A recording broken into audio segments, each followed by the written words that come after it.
Brothers and sisters, विश्व की सुरक्षा और उसके भविष्य के मुद्दे पर आप सम्मानित श्रोतागण के समक्ष अपने विचार व्यक्त करते हुए मैं प्रसन्नता का अनुभव कर रहा हूँ। 100 वर्ष न सिर्फ इंसान के जीवन में लंबी अवधि होती है, बल्कि किसी संस्था के जीवन में भी एक महत्वपूर्ण और यह लंबा समय होता है।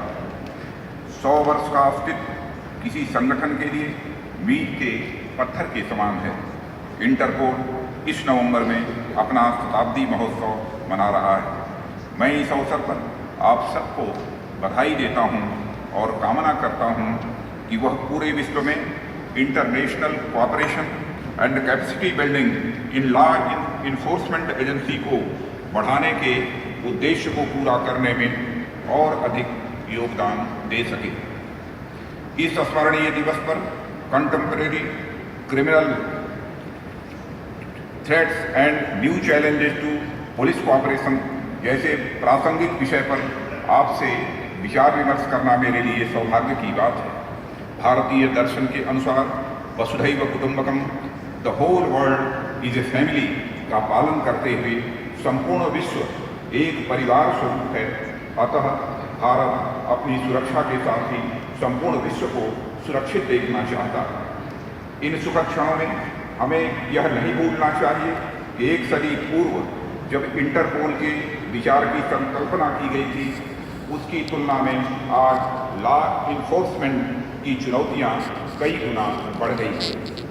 अतः वर्तमान में इंटरपोल को और अधिक प्रभावी, शक्तिशाली, रिजल्ट ओरिएंटेड होना चाहिए, यह हम सभी की इच्छा है। निसंदेह 21वीं शताब्दी में अंतर्राष्ट्रीय आपराधिक गतिविधि की सीमा एवं दायरे में काफ़ी वृद्धि हुई है। इस गतिविधि के स्तर एवं गंभीरता और साथ ही ट्रांसनेशनल ऑर्गेनाइज्ड क्रिमिनल ग्रुप्स की शक्ति एवं प्रभाव में हुई अभूतपूर्व वृद्धि ने सरकारों की चिंताएं बढ़ा दी हैं। भारत इसका अपवाद नहीं है।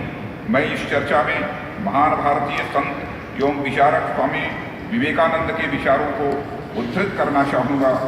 उन्होंने कहा था, समाज का पतन अपराधियों की गतिविधियों से नहीं बल्कि अच्छे लोगों की निष्क्रियता के कारण होता है। इंफॉर्मेशन एंड कम्युनिकेशन टेक्नोलॉजी की प्रगति ने विश्व को एक ग्लोबल विलेज में परिवर्तित कर दिया है। इन परिवर्तनों ने इंटरनेशनल ट्रेड एंड कॉमर्स की गति, मात्रा एवं कार्यक्षेत्र में तेजी से विस्तार किया है। ग्लोबलाइजेशन की गतिशीलता और सीमाओं पर लोगों, वस्तुओं के फ्री मूवमेंट ने इंटरनेशनल ऑर्गेनाइज्ड क्राइम ग्रुप्स को अपने व्यावसायिक हितों का विस्तार करने में सक्षम बनाया है। इंटरनेट टेक्नोलॉजी द्वारा प्रदान की गई गुमनाम संप्रेषण की सुविधा से आतंकी समूहों के सदस्यों के बीच संवाद सुगम हो गया है, जिसके कारण अपराधियों को लॉ इन्फोर्समेंट एजेंसी द्वारा पकड़े जाने का भय नहीं है। इंफॉर्मेशन टेक्नोलॉजी ने लोगों के कार्य करने, संवाद करने तथा एक दूसरे से संपर्क स्थापित करने के तौर तरीकों को बिल्कुल ही बदल दिया है। इससे अपराधियों की कार्य संस्कृति में भी बदलाव आए हैं। सोशल नेटवर्क जैसे सामाजिक संपर्क वेबसाइट्स के प्रयोग से प्राइवेट डाटा यूजर्स का प्रसार बढ़ा है, जिसको चुराया भी जा सकता है और उसका दुरुपयोग भी किया जा सकता है। सही मायने में वास्तविक दुनिया की भांति साइबर स्पेस में भी महिलाएं एवं बच्चे समान रूप से असुरक्षित हैं। हाल के वर्षों में देश को अस्थिर करने के उद्देश्य से सांप्रदायिक दंगों को उकसाने के लिए इंटरनेट, सोशल मीडिया का अधिक उपयोग किया गया है। इंटरपोल के शताब्दी समारोह के इस यादगार अवसर पर साइबर क्राइम से संबंधित स्ट्रेटजी को और अधिक मजबूत बनाने की शपथ लेने के लिए मैं आप सभी का आह्वान करता हूँ।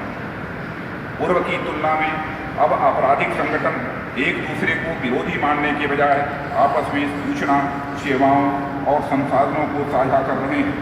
ऐसा करके वे अपने जोखिम एवं लागत को तो कम कर रहे हैं, साथ ही अवैध अवसरों का लाभ उठा रहे हैं। इस प्रकार अत्यधिक दक्ष नेटवर्क विद्यमान है जो सभ्य राष्ट्रों को अस्थिर करने व कमजोर सरकारों को अपनी बात मनवाने में सक्षम है।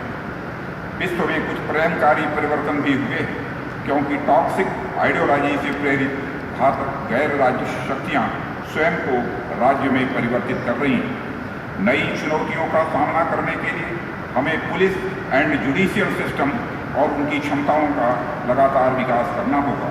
पुराने नियमों तथा कानूनों की जांच करनी होगी और इनके स्थान पर प्रभावी विधान लाने होंगे जो money laundering, financial and high tech crimes, गलत ढंग से प्राप्त धन की बरामदगी एवं जब्ती, इंटेलेक्चुअल प्रॉपर्टी की चोरी, करप्ट बिजनेस प्रैक्टिसेस या इलीगल इमिग्रेशन पर समुचित कार्रवाई कर सके। इसके अतिरिक्त समूचे विश्व में सरकारों को संगठित आपराधिक एवं आतंकवादी समूहों, उनके अलिसिट ऑपरेशन एवं भ्रष्ट तरीके से अर्जित धनराशि के लिए सुरक्षित आश्रयों के मुद्दों का सामूहिक रूप से निराकरण करने की आवश्यकता को मानना होगा। कोई भी राष्ट्र, चाहे वह कितना भी समर्थ क्यों न हो, transnational crime and terrorist groups का अकेले मुकाबला नहीं कर सकता। Organise crime and terrorist groups का मुकाबला करने की नीति में मूल रूप से पुलिस क्षमताओं को विकसित करने और स्टेट्स, फेडरल एवं इंटरनेशनल पुलिसिंग एजेंसी के बीच प्रभावी सहयोगी पहलों पर ध्यान केंद्रित की जाने की आवश्यकता है। देशों के पास इन्वेस्टिगेशन एंड प्रोसिक्यूशन सिस्टम में ट्रायल्स करने तथा आवश्यकता पड़ने पर विदेशी क्षेत्राधिकार से साक्ष्य प्राप्त करने की क्षमता होनी चाहिए।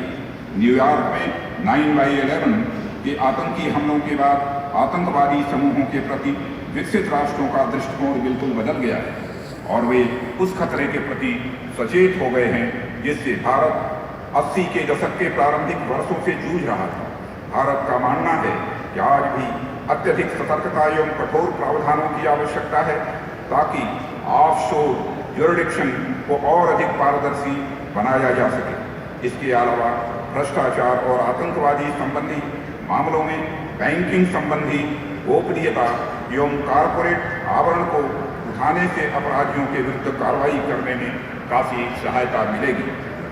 राज्यों को आतंकवादी गतिविधियों को प्रेरित तथा आयोजित करने, उन्हें सुगम बनाने, उसमें भाग लेने, उनका वित्त पोषण करने, उनको प्रोत्साहन करने या उनको सहन करने से बचना चाहिए।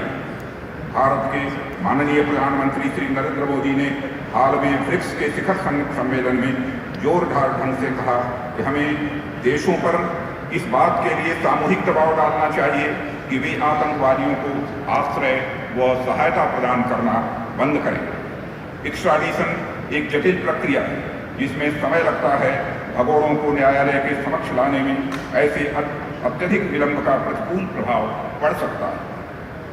इस पृष्ठभूमि में मैं ई एक्स्ट्राडिशन उपकरण के विकास में इंटरपोल की पहल की सराहना करना चाहूँगा।